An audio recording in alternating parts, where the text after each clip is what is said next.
What's good, people? It's about that time to randomly relate reverse rants. No, wait. I'm sitting here watching ATL. Remember that movie? ATL. Make me want to go roller skating on the weekend. Listen, so, excuse me, brother. I want to comment on something, a couple of things. First thing I want to comment on, because I'm not going to make a separate video about this, so I just want to briefly say, Rolly Romero versus Isak Pitbull Cruz. What y'all think about that fight? Y'all think Rolly win? Y'all think Rolly knocks him out? Y'all think he knocked Rolly out? Y'all think this is going the distance? Now,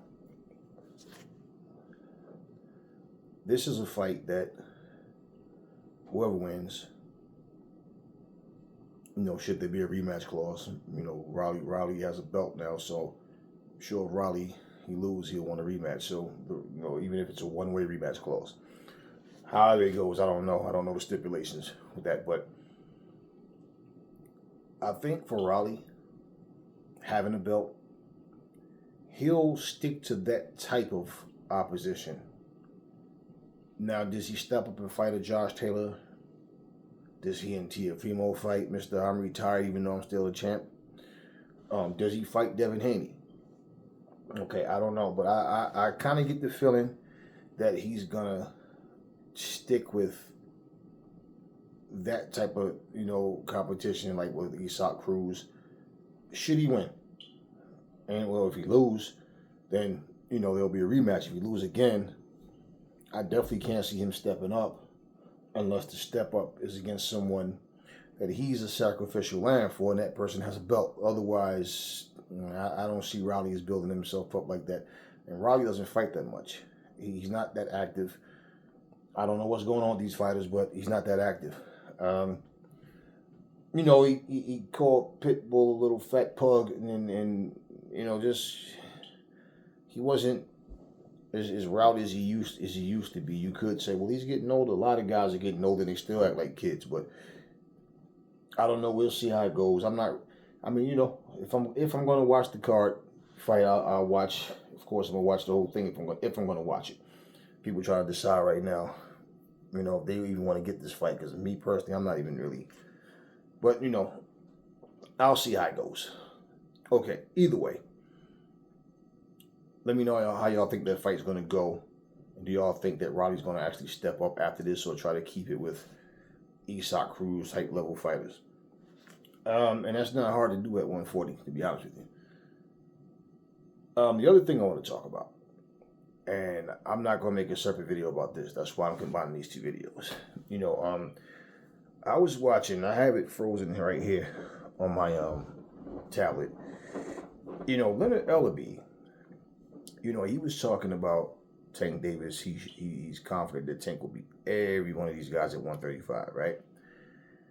And he was asked about fighting Devin Haney. Ellerbe shut that down quick. He's like, they're not even in the same weight class. And, he ends up saying Tank could actually go down to 130 pounds if he had to. So basically, he's letting you know there's no fight between Haney. Why else would somebody turn down $20 million? You understand what I mean? So, case in point, he's not big enough to go up to 140 and stay there comfortably. I told you guys, what is Tank, 5'4", 5'5"?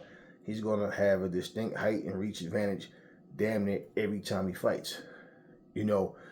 And now Pitbull Cruz is going up there, and he's actually a little bit shorter than Tank. Now, does he stay up there? Is that just basically the new weight class for him? He's not having a fill-out fight. He's going up there like, okay, cool, let's go, 140. Tank went up, stopped Mario Barrios, took his belt.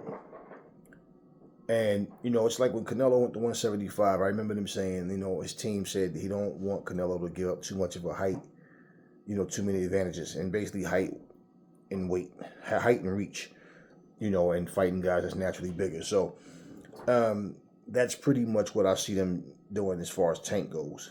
But this is why I said before, I don't even know why they're entertaining talking shit with Devin Haney, because they're not going to fight him.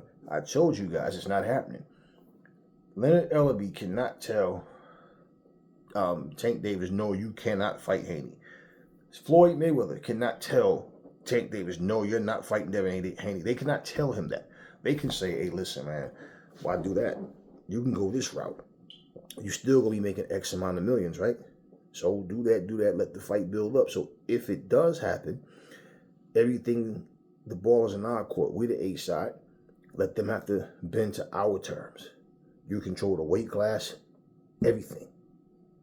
You understand what I mean? So I don't see that happening.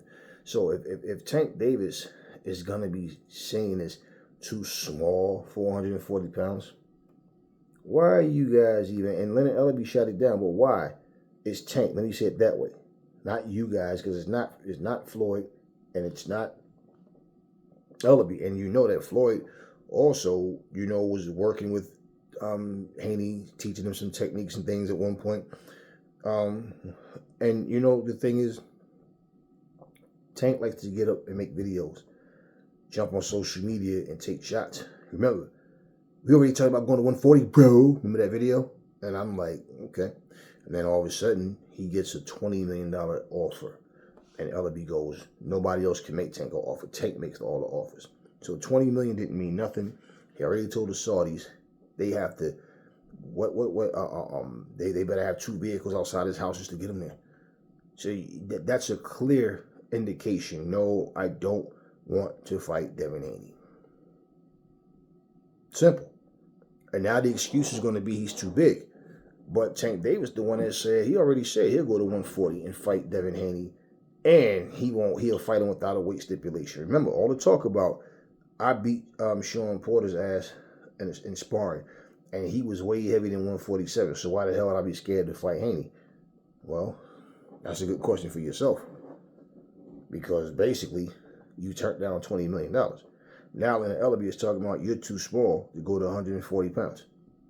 And if you saw that video, they said, the guy that was talking to Ellerbe said, so what is his walk around weight, like 125? And I'm like, 125. You think he walk around lighter than his actual fight weight? And he said, nah, Tank get up to about 160, Okay.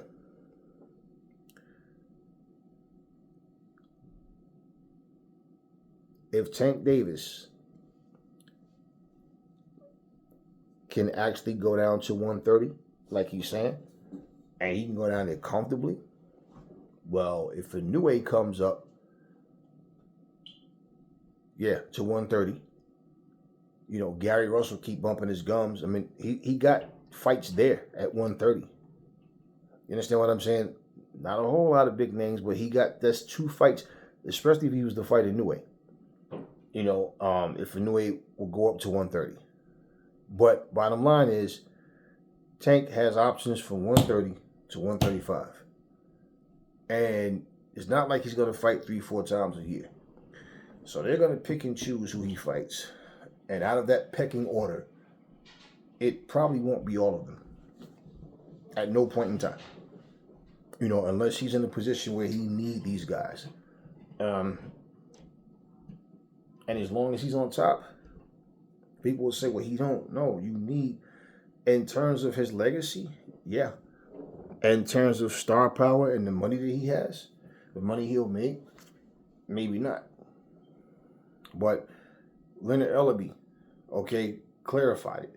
So even when he tells you Tank Davis has the last say so, Tank Davis is the one that call the shots. It's not him and Floyd, it's Tank. Tank is letting you guys know. Leonard Ellerbe is letting you know. They don't want any parts of Devin Haney. If you're going to sit here and say that Haney is too big, okay, well, stop jumping on, social media talking shit when you know that you don't want to fight. Okay? Stop jumping on there pretending you want something that you don't want. I mean, why are you lying to the fans like that, man? That's not even, but, you guys got to open your eyes and pay attention. So, yeah, Leonard Ellerbe has let you know Tank Davis can go down to 130. So, and you heard, they're not even in the same weight class. So that alone, he didn't have to say anything else. That alone He's letting you know, I don't want to talk about Devin Haney or anybody else at 140. He's not going there. Now, Tank Davis, they work for you. You don't work for them. So, you don't want to fight Devin Haney, and that's all it is.